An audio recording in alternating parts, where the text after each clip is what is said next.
Prepare to embark on a great and exciting journey, as you have chosen to be self-initiated into the sacred mysteries. The powers of the universe have been delicately rearranged to garner the synchronicities which brought you to this film. Join us as we explore an age-old science and unravel the truths behind an art which has been shrouded in secrecy until now. Alchemy is a sacred science that's been practiced for thousands of years. Many would argue it's as old as civilization itself. The word alchemy translates al, Kemet, or from Egypt, as Egypt was well known as Kemet in ancient times. Kemet means the Black Land, as Egypt was well known for this due to their highly fertile soils along the Nile. The term alchemy comes from the Arabic al-Chem, which in turn is said to come from the Egyptian Chem, meaning black, and referring to the Egyptians' own name for their country, Kemet, the Black Land. Thus the term alchemy is the origin of the term black art, though the meaning is very different than that later ascribed to this phrase. However, others say that the word comes from the Greek chemi. Considering that the Egyptians and the Greeks were in close contact for hundreds of years, and that the Greeks in fact ruled Egypt through the Ptolemaic dynasty for 300 years, and that each seriously influenced the culture of the other, the term could very well be a play on both words. The Hellenistic era, and Hellenistic Egypt in particular, was a very fertile time in the history of magic. Ancient forms of magic met and merged, creating new disciplines. Magical forms still very much in use today, such as Hermeticism and alchemy, have their origin in Hellenistic Egypt. Much of alchemy is highly misunderstood and has been kept secret in a variety of magical and fraternal organizations. The list of alchemists is known to originate with Thoth, who is widely credited for being the author of science, religion, mathematics, geometry, philosophy, medicine, and magic. Thoth is said to bring to civilization the calculations for the establishment of the heavens, stars, earth, and everything in them. In other words, matter. Compare this to how his feminine counterpart, Mot, was the force which maintained the universe, otherwise, spirit. The unification of matter and spirit became a centerpiece in alchemical thought. As the teaching spread, Thoth became known in other cultures as the Greek god Hermes. The two formally became the same as Hermes Trismegistus, of which he is currently known. This was the birth of the Hermetic tradition, and remains the same in many aspects today. One of the foundational manuscripts of alchemy is known as the Emerald Tablet, which is said to contain the secrets of the art. Many translations are available. Perhaps one of the most well-known was done by Isaac Newton. "'Tis true without lying, certain and most true. That which is below is like that which is above, and that which is above is like that which is below, to do the miracles of one only thing. And as all things have been and arose from one by the meditation of one, so all things have their birth from this one thing by adaptation. The sun is its father, the moon its mother. The wind hath carried in its belly, the earth its nurse. The father of all perfection in the whole world is here. Its force or power is entire if it be converted into earth. Separate thou the earth from the fire, the subtle from the gross, sweetly with great industry.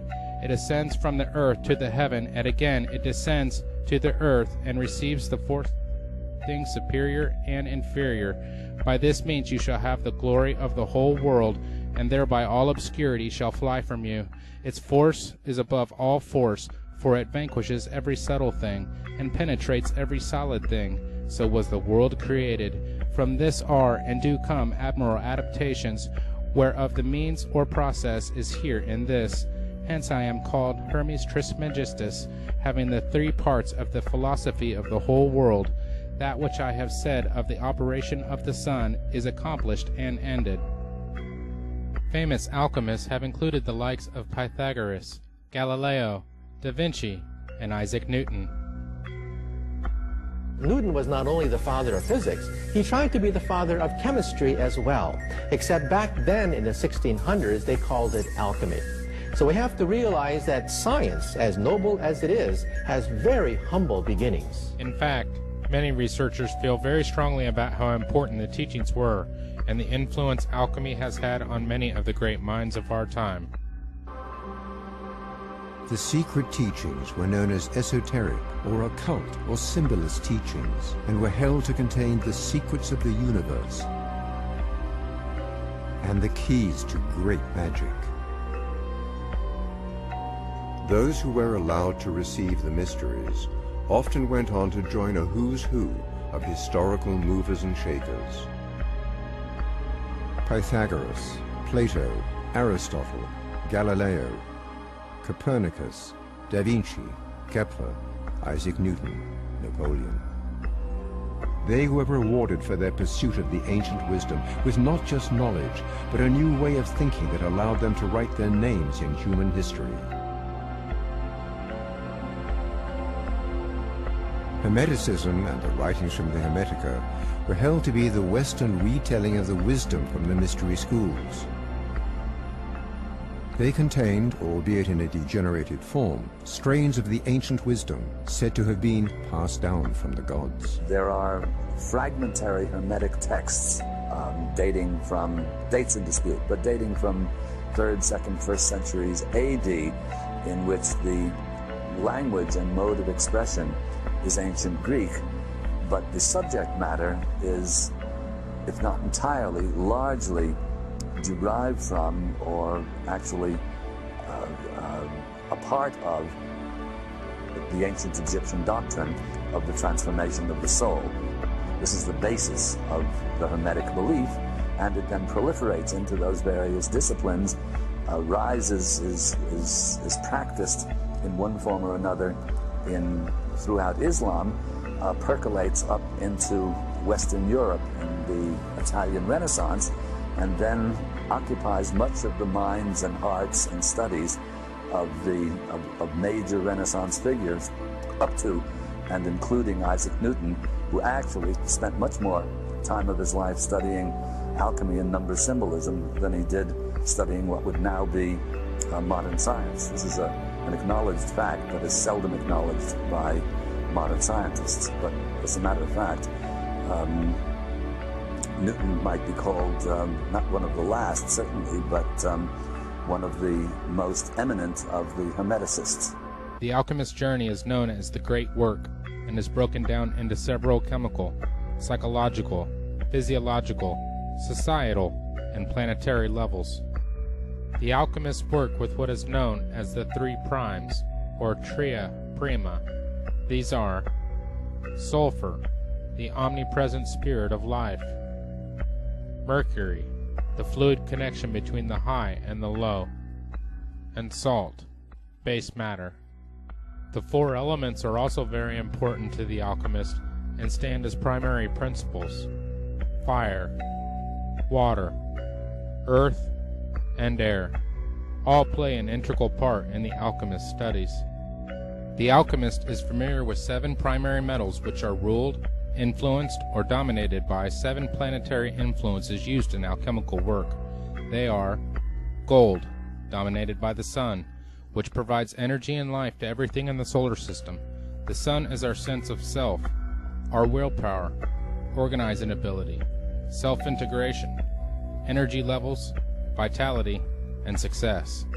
The sun corresponds to the heart, spinal column, vision, and distribution of heat in the body. Silver, dominated by the moon, which influences water, growth, fertility, conception, emotions, instinct, subconscious, psychic phenomenon, collective consciousness, rhythms and cycles, genetics, and cultural heritage. The moon corresponds to the brain, female organs, stomach, and all fluids in the body. Copper, dominated by Venus, which influences herbalism, spagyrics, magic, arts, music, poetry, design, theater, harmony, proportion, integration, meditation of opposites into a whole, odors, perfumes, and love. Venus corresponds to the skin, kidneys, perspiration, transformation and enrichment of substances within the body, sexual organs, and smell. Iron, dominated by Mars, which influences intense and often violent energy that brings dynamic power to all it encounters. It increases psychic ability as well as motion and power in the physical realm. Mars corresponds to the muscular system, male sexual organs, marrow, blood formation, adrenaline, and the purging of the body to maintain health. Tin, dominated by Jupiter, which influences good health, wealth, philosophical and religious matters, ceremony, and the enjoyment of life. Jupiter corresponds to the liver, arteries of the stomach and abdomen, digestion and assimilation of oxygen and nutrition, antibiotic functions, cell growth, and general energy levels. Mercury, dominated by Mercury, which influences communication, commerce, initiation into the mysteries, alchemy, Kabbalah, astrology, magic, writing, transmission of information, nerves, dexterity, mental skills, and speedy distribution of energy. Mercury corresponds to the nerves, speech, hearing, coordination between thoughts and speech or actions, throat, thyroid, nervous system, and spinal fluid. Lead, dominated by Saturn, which influences old age, chronic disease, karma, and learning. Saturn corresponds to the bones, teeth, spleen, hair, minerals in the body, joints, and flexibility. Calcination is the first of the following 7 major operations in the alchemy of transformation. Chemically, the calcination process involves heating a substance in a crucible or over an open flame until it is reduced to ashes. In the Arcanum experiment, calcination is represented by sulfuric acid, which the alchemist made from a naturally occurring substance called vitriol. Sulfuric acid is a powerful corrosive that eats away flesh and reacts with all metals except gold. Psychologically, this is the destruction of ego and our attachments to material possessions. Calcination is usually a natural humbling process as we are gradually assaulted and overcome by the trials and tribulations of life, though it can be a deliberate surrender of our inherent hubris gained through a variety of spiritual disciplines that ignite the fire of introspection and self-evaluation. Physiologically, the fire of calcination can be experienced as the metabolic discipline or aerobic activity that tunes the body, burning off excesses from overindulgence and producing a lean, mean fighting machine. Calcination begins in the base or lead chakra at the sacral cup of the base of the spine. In society, the calcination is expressed in the lives of revolutionaries, conquerors, and other warriors who try to overthrow the status quo. On the planetary level, it is the fire of creation, the formation of a livable environment from molten matter and volcanic ashes.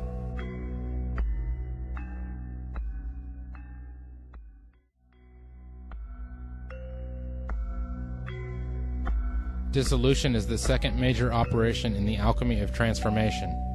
Chemically, it is the dissolving of the ashes from the calcination in water. In the Arcanum experiment, dissolution is represented by iron oxide or rust, which illustrates the potentially corrosive powers of water on even the hardest of metals. When processed, vitriol breaks down into sulfuric acid and iron oxide, which are the first 2 arcana or secret ingredients. The Egyptians smelted iron as far back as 1500 BCE and used iron compounds in tonics and disinfectants. Psychologically, this represents the further breaking down of the artificial structures of the psyche by total immersion in the unconscious, non-rational, feminine, or rejected parts of our minds. It is, for the most part, an unconscious process in which our conscious minds let go of control and allow the surfacing of buried material. It is the opening of the floodgates and generating new energies from the waters held back. Dissolution can be experienced as flow, the bliss of well-being, and actively engaged in creative acts without traditional prejudices, personal hang-ups, or established hierarchy getting in the way. Physiologically, dissolution is the continuance of the Kundalini experience, the opening up of energy channels in the body to recharge and elevate every single cell. Dissolution takes place in the genital or 10 chakra and involves the lungs and spleen. In society, the process of steady growth through gradual dissolution is examined by agrarian, monastic, or agricultural-based lifestyles. On the planetary level, dissolution is the great flood, the cleansing of the earth of all that is inferior. Separation is the third operation of transformation in alchemy. Chemically, it is the isolation of the components of dissolution by filtration and then discarding any ungenuine or unworthy material. In the Arcanum experiment, separation is represented by the compound sodium carbonate, which separates out of water and appears as white soda ash on dry lake beds. The oldest known deposits are in Egypt. The alchemists sometimes refer to this compound as natron, which means the common tendency in all salts to form solid bodies or precipitates. Psychologically, this is the process of rediscovery of our essence and the reclaiming of dream and visionary gold previously rejected by the masculine, rational part of our minds. It is, for the most part, a conscious process in which we review formerly hidden material and decide what to discard and what to reintegrate into our refined personality. Much of this shadowy material is things we are ashamed of or were taught to hide away by our parents, churches, and schooling. Separation is the letting go of the self-inflicted restraints to our true nature so we can shine through. Physiologically, separation is the following and controlling the breath in the body as it works with the forces of spirit and soul to give birth to new energy and physical renewal. Separation begins in the navel or iron chakra, located at the level of the solar plexus.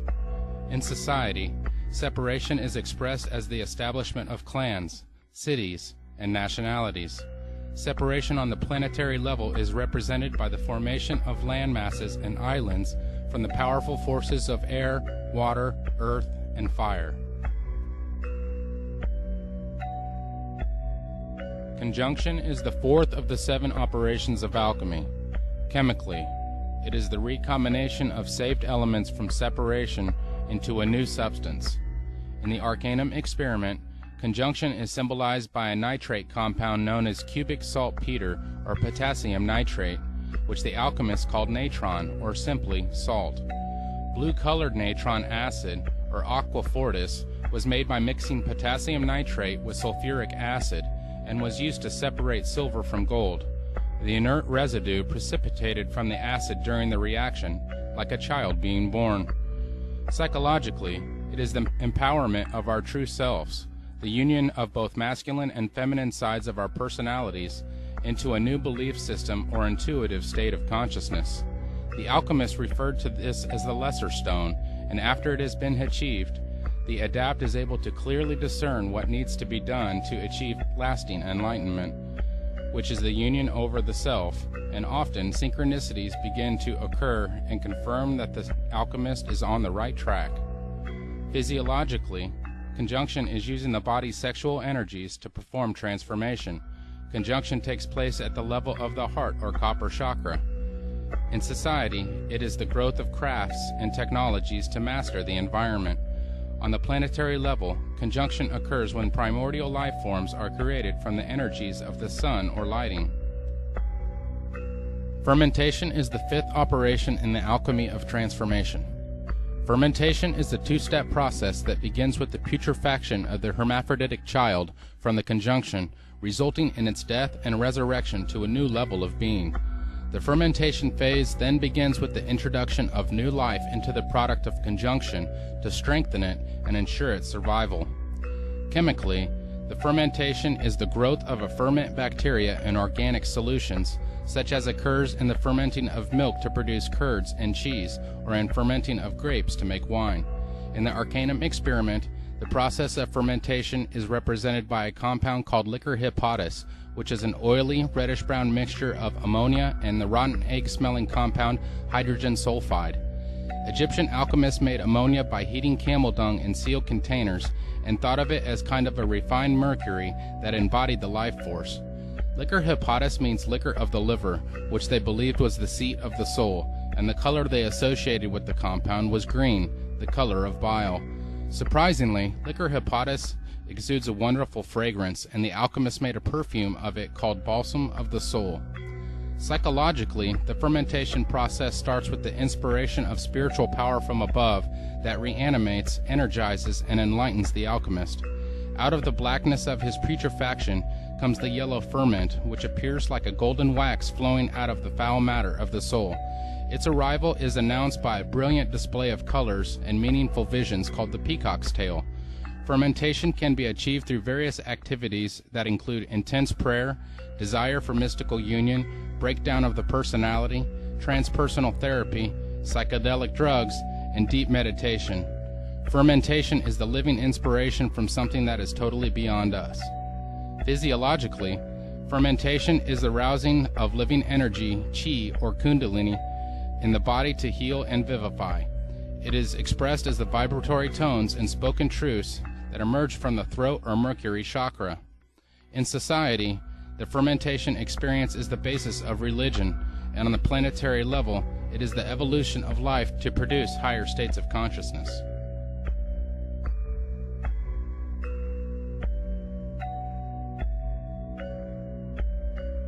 Distillation is the sixth major operation in the alchemy of transformation.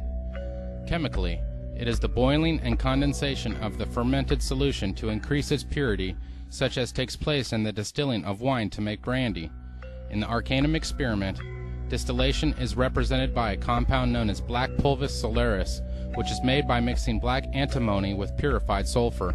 The two immediately clump together to make what the alchemists called a bezoar, a kind of sublimated solid that forms in the intestines and the brain. Psychologically, distillation is the agitation and sublimation of psychic forces is necessary to ensure that no impurities from the inflated ego or deeply emerged id are incorporated into the next and final stage. Personal distillation consists of a variety of introspective techniques that raise the content of the psyche to its highest level possible, free from the sentimentality and emotions, cut off from even one's personal identity. Distillation is the purification of the unborn self, all that we truly are and can be. Physiologically, distillation is the raising of the life force repeatedly from the lower regions of the cauldron of the body to the brain, what Oriental alchemists called the circulation of the light, where it eventually becomes a wondrous, solidifying light of power. Distillation is said to culminate in the third eye area of the forehead at the level of the pituitary and pineal gland in the brow or silver chakra. In society, distillation is experienced as a science or objective experimentation. On the planetary level, distillation is the realization of the power of higher love as the life force from the entire planet gradually seeks to become one force in nature based on a shared vision of truth. Coagulation is the seventh and final operation of transformation in alchemy. Chemically, coagulation is the precipitation or sublimation of the purified ferment from distillation. In the Arcanum experiment, coagulation is represented by a compound called red pulvis solaris, which is a reddish-orange powder of pure sulfur mixed with a therapeutic mercury compound, red mercuric oxide. The name pulvis solaris means powder of the sun, and the alchemists believed it could instantly perfect any substance to which it was added. Psychologically, coagulation is first sensed as a new confidence that is beyond all things, though it may be experienced as a second body of golden coalesced light, a permanent vehicle of consciousness that embodies the highest aspirations and evolution of the mind. Coagulation incarnates and releases the ultimate materia of the soul, the astral body, which the alchemists also referred to as the greater or philosopher's stone. Using this magical stone, the alchemists believed that they could exist on all levels of reality. Physiologically, this stage is marked by the release of the elixir in the blood that rejuvenates the body into a perfect vessel of health. A brain ambrosia is said to be released through the interaction of light from the phallic-shaped pineal gland and matter from the vulva of the pituitary. This heavenly food, or viaticum, both nourishes and energizes the cells without any waste products being produced. These physiological and psychological processes create the second body, a body of solid light that emerges to the crown or gold chakra. In society, it is the living wisdom in which everybody exists on the same light of evolved consciousness and knowledge of truth. On a planetary level, coagulation is the return to the Garden of Eden, this time on a higher level in tune with the divine mind.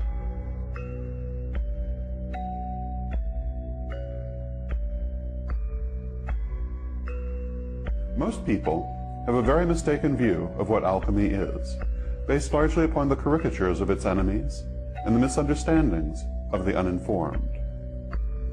The image of the alchemist, as benighted proto-chemist, vainly bent on turning lead into gold, totally misses the point of alchemical thought. It is true the Western alchemists, like their Chinese counterparts, did work with a variety of substances to try and create various elixirs and arcane effects, including the idea of transmutation of base metals. However, this was a small aspect of alchemy, and to define alchemy by this is like defining Taoism as the search for the elixir of immortality. It misses the real point altogether. In reality, alchemy was and is an advanced spiritual discipline, closely related to modern Wicca in its concepts and images. These concepts and images were presented in largely coded form so that they could be read by the unenlightened as relating to chemistry and physical operations, and by the enlightened as a system of spiritual wisdom. Thus, the true alchemist was not trying to turn ordinary lead into gold, though the casual observer might reasonably think so from how things were presented. Rather, they were striving to turn the lead of an ordinary and undeveloped consciousness into the gold of a fully realized and enlightened soul.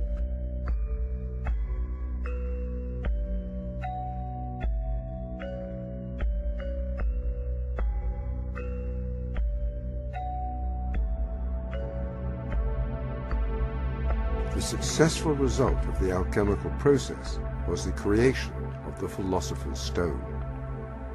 Like a true symbol, the steps can be applied to many things. It is the process, the machine. What you put into it metaphorically will undergo the archetypal steps if carefully attended by the alchemist and culminate in a higher state, the alchemical gold, charcoal into diamond. When we use charcoal as the focus of an alchemical operation, we begin by recognizing that its essential ingredient, carbon, is the materia prima that will emerge perfected as the diamond. When the charcoal undergoes the cleansing fire and a stress of geological proportions, it is hardened into a perfect, impenetrable diamond. It becomes itself the geometric map of perfect universal order. From the highest spiritual registers to the lowest physical realms, the universal order can be seen as the lattice which guides the growth of the vine, as an archetype that guides and supports life on the material plane. While many agents can be introduced into this machine and undergo the archetypal steps to its perfection, the one to which the most closely guarded alchemical allegory and occult law is addressed is consciousness itself. This is the essence of the great work, the application of this special key to this mysterious universal formula. The key directs the alchemical process to the materia prima of our very consciousness, our awareness, ourselves, our mental selves, and spiritual selves. Consciousness is the materia prima.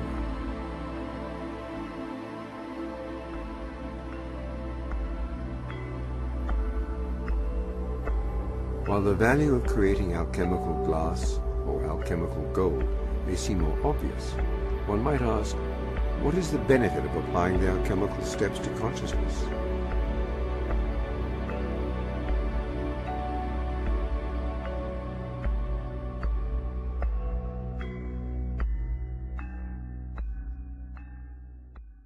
Like modern Wicca, Alchemy saw the world as a male-female duality. Alchemical ideas about this duality are strikingly similar to Wiccan ideas about goddess and god.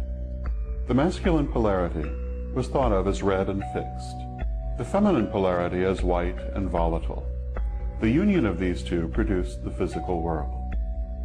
The great work, or alchemical marriage, was the quest to unite and transcend this duality. It is the great work which is often mistakenly described as the quest to transmute base metals. The great work began with what is termed materia prima. This is the ordinary state of being, the lead in the analogy. The great work ended in the creation of the philosopher's stone. This is enlightenment, or the gold of the analogy. The materia prima was considered to have both a masculine and a feminine aspect, which were in opposition within it, until brought into alignment through the great work, hence the term alchemical marriage. The great work has three main parts: the nigredo, the albedo, and finally the rubedo. These correspond to the sacred colors of the Wiccan goddess: black, white, and red. In addition, a fourth stage, called the cauda pavonis, marked the transition between nigredo and albedo. Symbolically, the materia prima was placed into an athanor, or alchemical furnace, which subjected it to steady pressure and reduced it to its constituent parts. This residue was the nigredo, the destruction of preconceived forms considered necessary for new growth to occur. What this really means is that before one can grow spiritually, one must first eliminate old ideas and limitations. As the Zen Buddhists say, only an empty bowl can be filled. Alchemists described this principle through the maxim, "No generation without corruption," an idea similar to the Wiccan "to rise you must fall." New growth cannot take place until the old is cleared away. The nigredo then fermented until at length the cauda pavonis occurred. This was portrayed as a light show of many colors. This means that when we have purified ourselves of old ideas, we may then experience many new ideas, and indeed will at first run riot with them, learning all we can from all sources. During this period, we may in fact be bedazzled or blinded by the newfound light, but through the application of self-control, we can learn to discern what is helpful to our growth and what is merely entertaining. After the cauda pavonis, the subject must be purified, resulting in the albedo. The albedo is a pure and receptive spiritual state. This means that after initial euphoria, a more controlled spiritual growth may unfold, elevating and expanding the consciousness. Finally, after being subjected to pressure again, the albedo becomes activated as the rubedo. What this means is that spiritual knowledge, to be valuable, must be put into practice. No matter how deep the ideas, or how great the abilities, they mean nothing if they are, as Mabel Heikerel once put it, left on a shelf to gather dust. Thus old ideas must first be transcended. Then controlled spiritual growth can lead to spiritual enlightenment, which must be put into practice to be of value. This is, of course, an oversimplification, in that it is the opposite of the alchemist's own tendency, which was to overcomplication. Like the ceremonials, alchemists phrased their writings in intentionally obscure wording, ostensibly to shield their teachings from those they considered unworthy. It also served to shield themselves from persecution by religious fanatics. Alchemists used a rich symbology that included elemental, planetary, and mineral symbolism, as well as a good dose of ancient paganism. One of the principal themes of alchemical symbolism is the union of opposites, which is expressed in many ways throughout alchemical art. Such familiar figures as the four elements, the twin dragons, and the Ouroboros, the great serpent of the universe eating its own tail, were of great importance in alchemy. The masculine principle was likened to the sun and also to sulfur, while the feminine was considered lunar and likened to Mercury. The inner fire, what we today call the eternal flame or the divine spark, was described as a salt. It is this mineral symbolism above all which has led to the idea that alchemy was entirely concerned with protochemistry operations. True, alchemists did engage in such protochemistry operations in the belief that it would shed light on their spiritual operations under the credo, as above, so below, which is a principal pillar of alchemical thought, as of modern Wiccan thought. However, it was a dilettante alchemist who misunderstood the spiritual nature of the teachings and turned instead to chemical operations, not realizing that they were a code for higher knowledge. And now we can see the big picture coming into focus. Could that spark of consciousness in us all be connected to spiritual enlightenment? And by intense focus on the development of consciousness, could alchemists truly reach these levels? Even modern science is beginning to tell us a great deal about our consciousness and its connection to the rest of the infinite universe. Our knowledge of the power of the human brain has seen great strides in recent years, and possible interactions with certain glands such as the pineal are continually being investigated with many successes. In his groundbreaking book detailing his research, Dr. Rick Strassman outlines his discoveries with the pineal gland and a substance known as dimethyltryptamine, or DMT, while administering the substance to a controlled group of volunteer patients. DMT is the most potent psychedelic known thus far, is highly illegal in nearly everywhere in the world, yet it appears to be produced naturally by our pineal gland during REM stages of sleep, deep meditation, and possibly during fetal development and near-death and death experiences. The patients also reported extremely intense spiritual experiences, many of which were frightened to a fear of death due to its intensity. Could this be the sacred and mysterious, divine nectar-like substance produced in the brain during the latter levels of spiritual enlightenment, as described by the alchemists? These questions have profound implications, as much of this knowledge has been occult or secret, found only in magical and hermetic societies. Millions of Hindus bathe where the sacred Ganges and Juma rivers meet. The scriptures tell how the divine nectar, which is said to confer immortality and everlasting bliss, was once spilled into the rivers during an epic fight between the demons and the gods. They believed that from their scriptured legends, they might be able to thereby speed their way to nirvana and be spared the pain of countless rebirths in man's universe.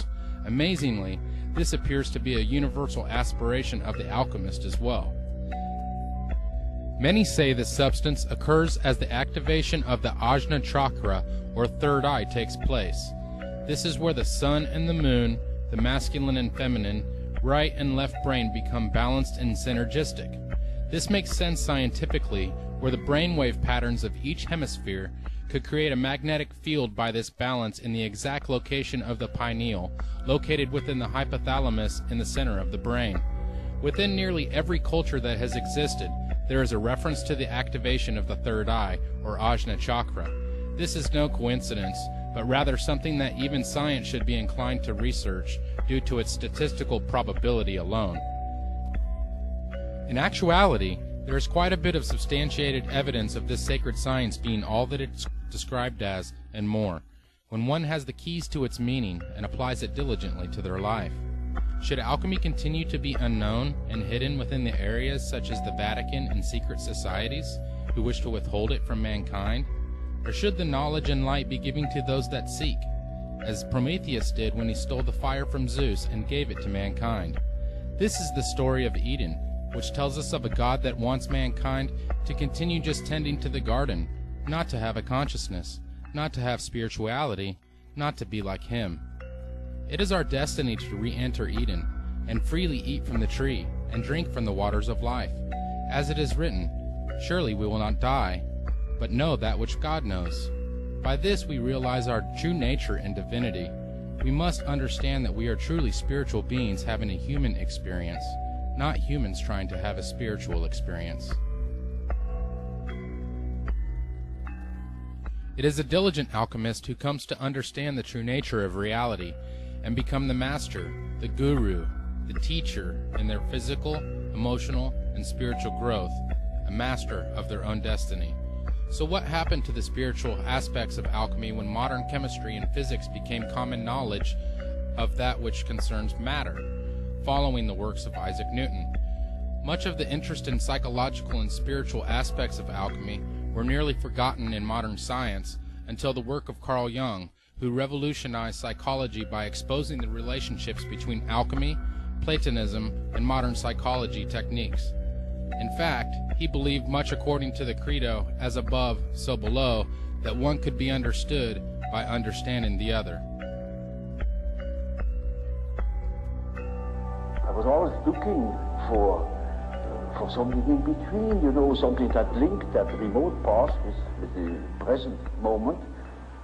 And I found, to my amazement, it is alchemy. It is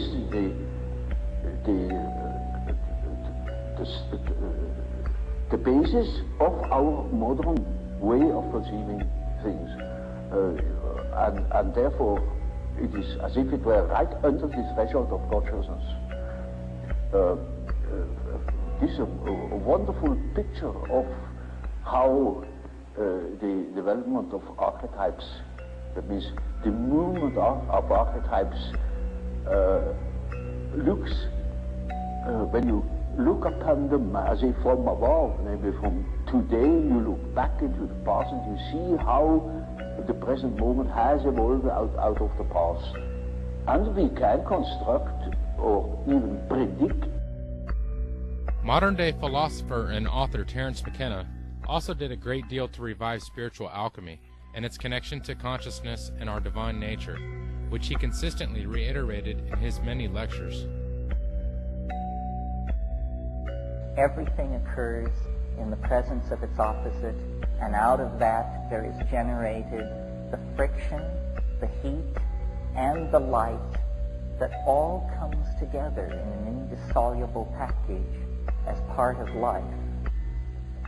So what I want to talk to you about tonight, and how it relates to unfolding the stone, is the notion of alchemy, of all things.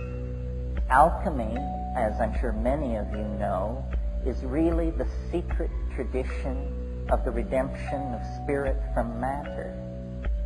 But many of you may imagine that alchemy is simply a discredited pre-scientific obsession of unbalanced minds interested in changing base metals into gold, lead into the stuff of commerce. This is the benighted reputation that alchemy has acquired in a century so given over to the literal and the material and the non-spiritual that it's lost all touch with the adumbrations of meaning that vibrate behind the perceptions of the alchemists. The central conception of alchemy is the conception of the philosopher's stone. What is it? It's the universal panacea at the end of time. It's the chocolate cake that your mother made once a week when you were a child, the panis supersubstantialis. It's all things to all men and all women. If you are hungry, you eat it. If you're dirty, you shower under it. If you need to go somewhere, you sit on it and you fly there. If you have a question, it answers it. It's something that the human mind senses in itself and related to, invoked, worshipped over centuries before the slow rise of the patriarchy and rationalism and materialism turned it into a myth, a fairy tale. It is not a myth or a fairy tale. It is the burning primary reality that lies behind the dross of appearances. Alchemy is based on a philosophy called Hermeticism that was developed in the 1st and 2nd centuries by Gnostic thinkers, Greeks, Jews, people inside the Roman Empire as it was beginning to show the first signs of degradation and decay, who felt a profound disaffection with their world, a disaffection that on the scale of those times was as profound as our own existential disaffection. And the Hermetic philosophers drew back from the rise of Christianity with its doctrine of the fall of man and original sin and the stain of Adam and Eve and that whole thing, and took a different tack and made 2 points which I think we need to recover and live out for ourselves. And the first point was that man, which means men and women, human beings, are divine beings, not lower than the angels, higher than the angels. The message of the alchemical and hermetic thinkers, and the Corpus Hermeticum actually uses the phrase, man is God's brother. We have no idea what it would mean in our own lives if we could throw off the notion of ourselves as fallen beings. We are not fallen beings. When you take into your life the gnosis of the light-filled vegetables, the psychedelic plants that have stabilized the sane societies of this world for millennia, the first message that comes to you is you are a divine being. You matter. You count. You come from realms of unimaginable power and light, and you will return to those realms. The second point that these philosophers wanted to make was that fate can be overcome. Fate can be overcome. Now, for the Greco-Hellenic world, what that meant was the starry engines of the machinery of fate that they saw strewn across the night sky, because they were intensely aware of the power of the zodiac, the stellar shells inhabited by demons that extended out to the unimaginable imperium of the All-Father that was beyond fate. And into that world of astrological fatedness, which is such a strong idea for the Greek mind, the Hermeticists announced fate can be overcome. And they had a novel answer for how this could be done. It can be done through magic, a word not often enough heard in the present world. The overcoming of fate is achieved through magic, and then the stellar machinery becomes not an invasive force into one's life, but an empowering force.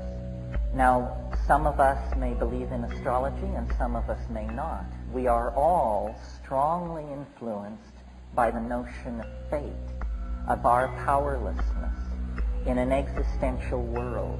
Jean-Paul Sartre said nature is mute, and we, embedded in the media-dense, message-dense, programming-dense matrix of these hyper-societies that we have created, often feel, I think, like hapless atoms, running endlessly according to the blueprints and programs of unseen masters, whether it's the banking industry, Madison Avenue, whoever. We tend to disempower ourselves. We tend to believe that we don't matter. And in the act of taking that idea to ourselves, we give everything away to somebody else, to something else. So the rebirth of a sense of the stone and its possibility within each of us entails these two ideas: our divinity and our power to overcome fate.